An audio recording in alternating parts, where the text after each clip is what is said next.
Assalamualaikum warahmatullahi wabarakatuh. Perkenalkan, nama saya Mahfud Huda, peserta program pendidikan guru penggerak angkatan 7 SMP Katolik Santa Maria Tulungagung. Pada video kali ini akan saya jelaskan tentang koneksi antar materi modul 1.4 budaya positif dengan modul sebelumnya 1.1, 1.2, dan 1.3. Yang pertama, kesimpulan mengenai peran saya dalam menciptakan budaya positif di sekolah.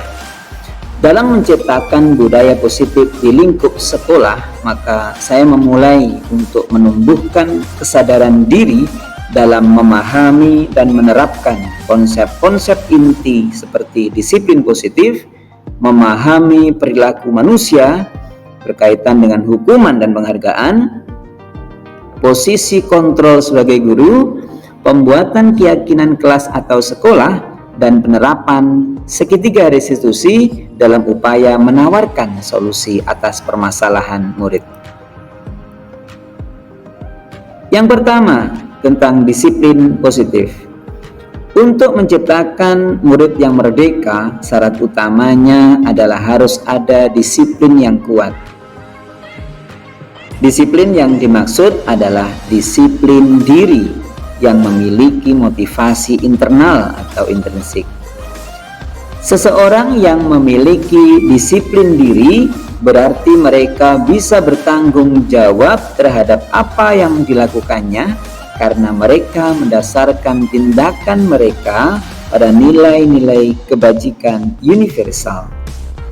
Sebagai pendidik, tujuan kita adalah menciptakan murid yang memiliki disiplin diri sehingga mereka, para murid itu bisa berperilaku dengan mengacu pada nilai-nilai kebajikan universal dan memiliki motivasi intrinsik bukan ekstrinsik. Dalam hal ini adalah hadiah atau hukuman.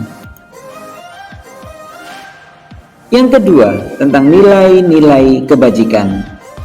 Merupakan sifat-sifat positif manusia yang merupakan tujuan mulia yang ingin dicapai setiap individu. Seperti yang telah dikemukakan oleh Dr. William Glasser pada teori kontrol 1984 menyatakan bahwa setiap perbuatan memiliki suatu tujuan, dan selanjutnya Diane Gosen pada 1998 mengemukakan bahwa dengan mengaitkan nilai-nilai kebajikan yang diyakini seseorang, maka motivasi intrinsiknya akan terbangun, sehingga menggerakkan motivasi dari dalam untuk dapat mencapai tujuan mulia yang diinginkan. Yang ketiga, tentang 3 motivasi perilaku manusia. Ini disampaikan oleh Diane Gosen dalam bukunya Restructuring School Discipline. Yang pertama adalah untuk menghindari ketidaknyamanan atau hukuman. Ini adalah tingkat terendah dari motivasi perilaku manusia. Biasanya orang yang motivasi perilakunya untuk menghindari hukuman atau ketidaknyamanan akan bertanya, apa yang akan terjadi apabila saya tidak melakukannya? Motivasi yang kedua adalah untuk mendapatkan imbalan atau penghargaan.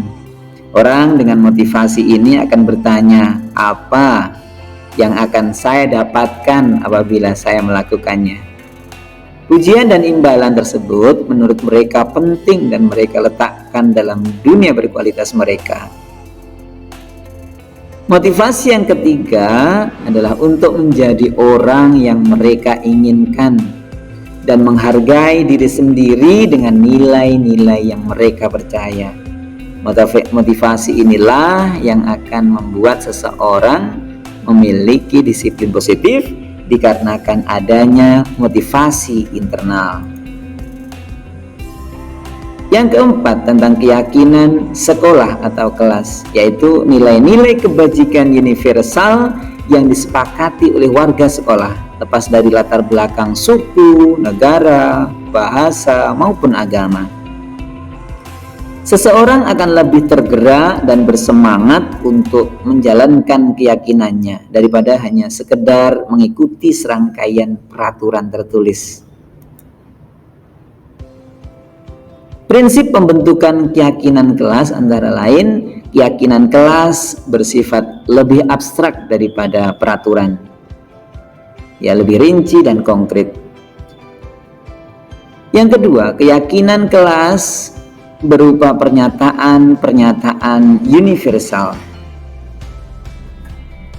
Keyakinan kelas hendaknya tidak terlalu banyak sehingga mudah diingat dan dipahami oleh semua warga kelas.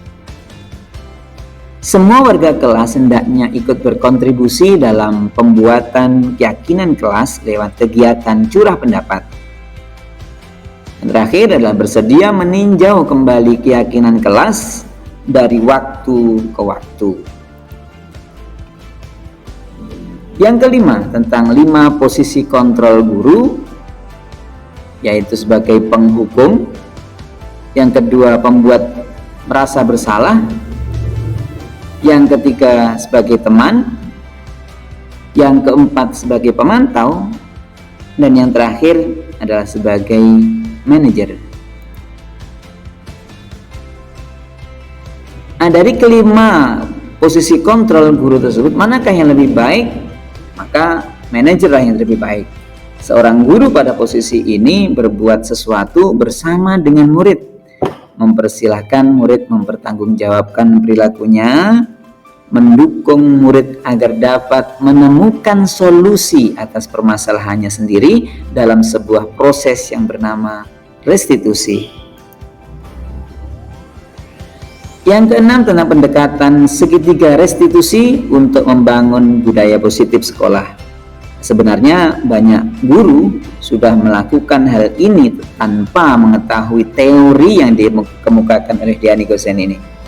Prosesnya bisa diperhatikan dari gambar di samping, yaitu yang pertama adalah menstabilkan identitas, yang kedua tentang validasi tindakan yang salah, dan yang terakhir adalah menanyakan keyakinan.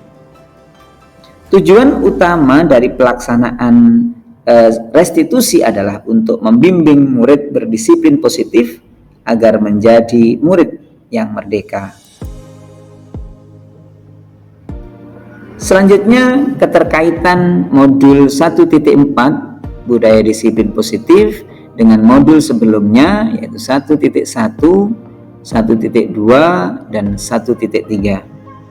Kaitan dengan 1.1, dengan terwujudnya budaya disiplin positif di sekolah, maka akan mempercepat dan mempermudah tercapainya tujuan pendidikan nasional sesuai filosofi Ki Hajar Dewantara, yaitu pendidikan yang berpihak pada murid.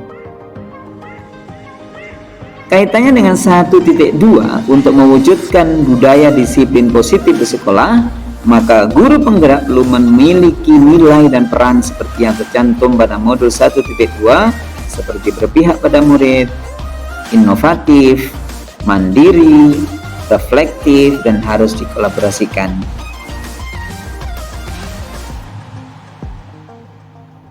Keterkaitan dengan modul 1.3, mewujudkan budaya disiplin positif di sekolah merupakan salah satu visi guru penggerak dalam mewujudkan merdeka belajar untuk tercapainya profil pelajar Pancasila. Ini bisa dicapai salah satunya adalah dengan prakarsa perubahan, memanfaatkan kekuatan yang ada menggunakan paradigma inquiry apresiatif yang bisa menggali nilai-nilai positif sekolah sebagai ekosistem pendidikan. Selanjutnya, tentang refleksi dari beberapa pertanyaan yang ada. Sejauh mana pemahaman Anda tentang konsep-konsep inti yang telah Anda pelajari di modul ini, yaitu disiplin positif, teori kontrol, teori motivasi, hukuman dan penghargaan, posisi kontrol guru, kebutuhan dasar manusia, keyakinan kelas, dan segitiga restitusi. Adakah hal-hal yang menarik untuk Anda dan di luar dugaan? Alhamdulillah, setelah mempelajari materi modul 1.4 tersebut, pemahaman saya meningkat meskipun ini merupakan materi baru bagi saya. Ada hal menarik dan di luar dugaan, yaitu materi tentang menghukum dengan penghargaan. Ternyata penghargaan bisa mematikan kreativitas dan bisa merusak hubungan. Tentunya pemahaman ini akan membawa dampak perubahan jika saya diseminasikan kepada rekan guru, khususnya di sekolah maupun yayasan di mana saya berproses, yaitu Yayasan Santa Luisa. Yang kedua, perubahan apa yang terjadi pada cara berpikir Anda dalam menciptakan budaya positif di kelas maupun sekolah Anda setelah mempelajari modul ini? Nah, ketika menyinkronkan dengan apa yang sudah pernah saya lakukan dalam menciptakan budaya positif di sekolah adalah saya memposisikan sebagai seorang manajer, bukan lagi sebagai sekedar penghukum atau pemantau. Menangani masalah yang terjadi pada murid menggunakan segitiga restitusi. Dengan menggunakan segitiga restitusi, murid menjadi lebih dihargai posisinya sebagai insan merdeka. Refleksi yang ketiga, pengalaman seperti apakah yang pernah Anda alami terkait penerapan konsep-konsep inti dalam modul budaya positif, baik di lingkup kelas maupun sekolah Anda? Saya pernah menangani masalah murid yang berkata kotor di kelas dan tidak mengerjakan tugas menjelang pengerjaan rapor semester ganjil menggunakan langkah segitiga restitusi, yaitu menstabilkan identitas murid, memvalidasi kesalahan, dan menanyakan keyakinan. Hal ini disambut baik oleh murid yang saya tangani. Murid menjadi lebih terlayani dan tidak terbebani. Refleksi yang keempat, bagaimanakah perasaan Anda ketika mengalami hal-hal tersebut? Ketika saya bisa melayani kebutuhan murid di saat mereka butuh kekuatan, tentunya ini membuat saya lebih termotivasi untuk terus meningkatkan kompetensi dalam mendampingi murid. Perasaan saya juga senang bisa menjadi teman yang bagi siswa, ya. Bangga juga ketika melihat murid bisa tersenyum kembali setelah menemukan jati dirinya yang lebih positif. Refleksi yang kelima, menurut Anda terkait pengalaman dalam penerapan konsep-konsep tersebut, hal apa sajakah yang sudah baik?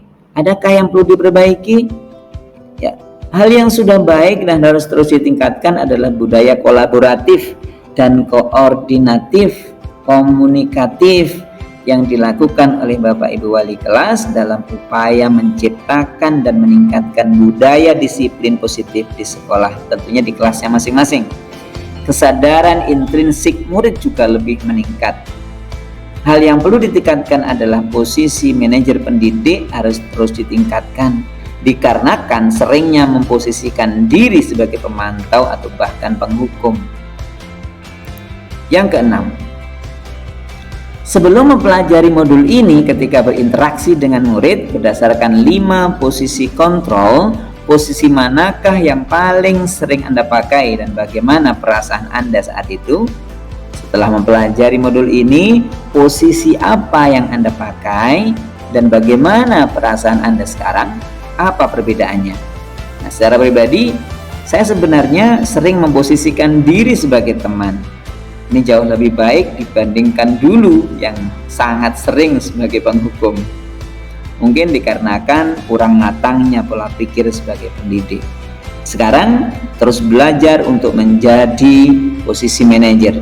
Perbedaannya sangat signifikan, yaitu dari sisi kontrol emosi akan jauh lebih baik jika pendidik selalu memposisikan sebagai kontrol manajer. Yang ketujuh, sebelum mempelajari modul ini, pernahkah Anda menerapkan segitiga restitusi ketika menghadapi permasalahan murid Anda? Jika iya, tahap mana yang Anda praktekkan dan bagaimana Anda mempraktekkannya? Secara pribadi, sebelum mempelajari modul ini saya sudah pernah melakukan restitusi, hanya saja tidak menggunakan 3 langkah restitusi. Menstabilkan identitas merupakan yang paling sering dilakukan. Sangat jarang dalam memfasilitasi kesalahan. Mempraktekkan restitusi tetap harus memegang kode etik bimbingan konseling, yaitu dilakukan secara private agar psikologis murid tetap terjaga dengan baik. Yang kedelapan, selain konsep-konsep yang disampaikan dalam modul ini, adakah hal-hal lain yang menurut Anda penting untuk dipelajari dalam proses menciptakan budaya positif baik di lingkungan kelas maupun sekolah? Nah, materi tentang langkah-langkah konkret dalam membuat kerjasama dengan orang tua atau wali murid juga penting untuk dijadikan sebagai bahan pembelajaran agar pelaksanaan budaya positif di sekolah juga diterapkan di rumah. Banyak orang tua yang masih menjadi seorang penghukum dan membuat rasa bersalah pada anaknya saat menangani masalah anak. Tentunya disiplin positif di sekolah harus sinkron dengan apa yang mereka dapatkan di rumah. Demikian, terima kasih atas perhatiannya, semoga bermanfaat. Salam guru penggerak. Tergerak, bergerak, dan menggerakkan. Wassalamualaikum warahmatullahi wabarakatuh.